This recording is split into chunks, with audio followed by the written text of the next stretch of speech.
Hey guys, let's finally do my makeup together. I'm doing this photo shoot as sort of an ending of an era, and so I decided to film doing my makeup. It's not the first time, it's the only one that's actually getting published.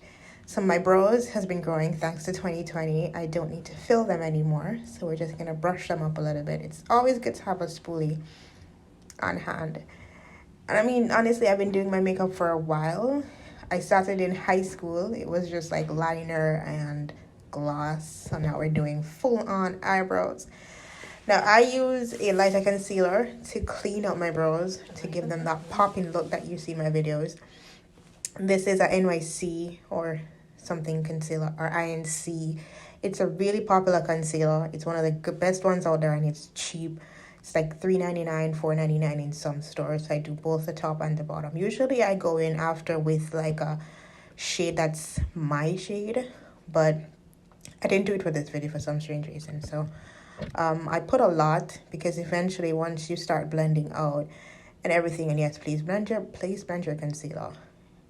It has to get that seamless look. No sharp edges or lines anywhere.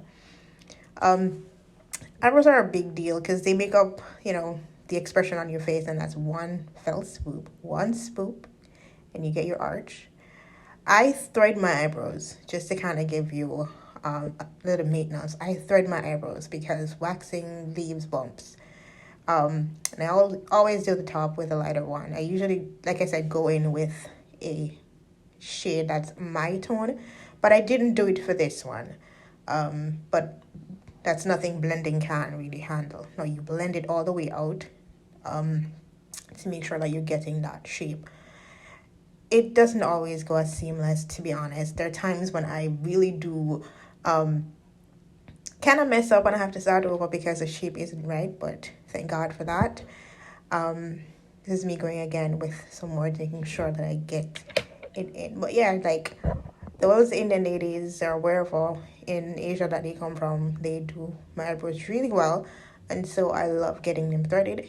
And I'll tell you, it's a pain like no other, but it's worth it. So worth it. Look at those brows. Like, it took me a while to get here without having to fill them in. I might fill them in one day and show you how I fill it in, but for now, I don't fill my brows in. Those are natural as they come. I just use the concealer to clean them up. I've already gone through with a darker shade of my shadow to do like an overcast on that. Now this palette I've had for years. It's a Crayon case palette.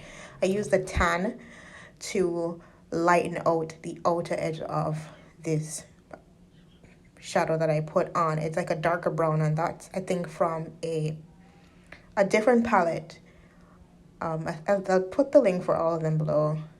So this is how I get right now. I think I'm just winging it, to be honest. Most times when I sit down to do my makeup, I'm literally winging it. I just pick up the palette, and whatever color speaks to me, I just go with it. I literally just go with it. So this one is a palette I think someone gave this to me. My brother's ex-girlfriend gave this to me, and it has all these neutral shades, which I definitely love. That helps me to bring the more natural look to the forefront. It has a bunch of browns and oranges, and so if you want to get like a lighter, always want to get the lighter in the inner part of your eye and the darker on the outer part. So I'll show you how I add a little bit more dimension to the ends after that. But this is really just a quote-unquote simple. There's nothing simple about this, to be honest. It's a no makeup type of situation where all the colors are natural. They fit the skin tone very well, and it's just more so to give coverage and definition of your eyes. But it's nice, it's a nice little palette. Nice little palette. Nice little palette. Just pat. These brushes that I'm using, some of the brushes I've gotten from Amazon, some I've gotten from Shein.com. So yeah. But this part is the part that I'm so glad I did. I learned how to do this a little bit. When you're doing your eyeshadow, to make it pop a little bit extra, you put a little bit lighter concealer on that. And this is white. This is white. Beige. What this does, it makes the shadow a little bit more visible. And I wish I'd known this a couple years ago when I was actively doing other people's makeup, because this would have been a game changer back then for a lot of the looks that I did. But, you know, we all have to learn in time how to kind of like do all of this stuff. The cut crease method is something that I never learned until recently, and I'm glad I did, because it really upgraded my skills a lot. And I'm happy for that, because it allows me to define more my sections, and you know, it upgrades the look. It definitely gives the look something else. So if you learn nothing, learn your techniques, learn what works in terms of what works for your shadow, what works for you. The cut crease thing, it's amazing. It's amazing, especially when you're doing colors. And I might do a color look one day for you on here to show you how it really just changes it. So yeah, it doesn't matter what look you're going for. I think always adding that cut crease gives you an extra little oomph. You see that? You see how amazing that looks already? Right. Now this part is where I'm blending in out the outer part with the darker shadow. And I want to do that so right now you don't have sharp looking edges anywhere in your eyeshadow. Blend your eyeshadow, please. Please, for dear life, blend your eyeshadow. You don't want it to have these hard stops anywhere. It has to look seamless. This part, I think I'm going in with a darker shade to sort of like define it. You're giving it a smoky corner eye situation, and that, you know, kind of makes it looks, it breaks it up, but it also gives it a more sultry, semi-sultry look, if you must, just a little, you know, just to kind of make sure your inner eyes pop just a little bit more than you need it to. Okay.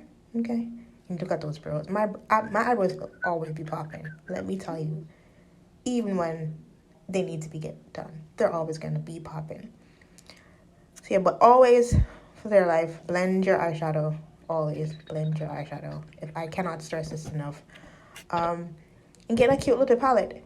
Now, this is the part that most people dread. The liner.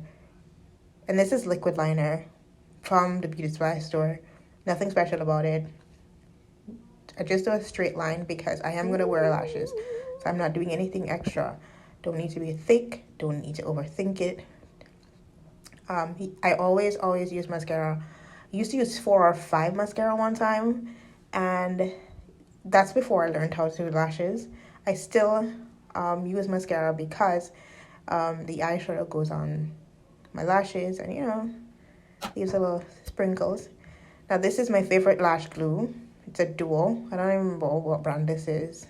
I should link the things in the thing below. I will.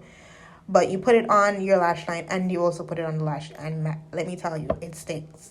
It sticks. And now the lashes. And this is my contour. I also learned how to do contour. Yay me. At first it was very dry, and this is a setting spray. To me, I put setting spray on it before and after, for a lot of reasons. And this is a matte setting spray.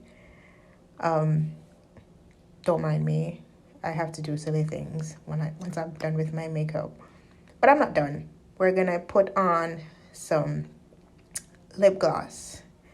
I think this is a lip gloss from, I don't know, Elf. Eyes of Space. It's nice. Lies. That's a dark thing. Alright. This is the final look. This is me fixing my little head tie. This was supposed to be a top that I was supposed to make for this complete look, but I had no time. And here we are with the hair and the clothes and everything together. Let me know what you think in the comments, and look out for this hair review coming up soon.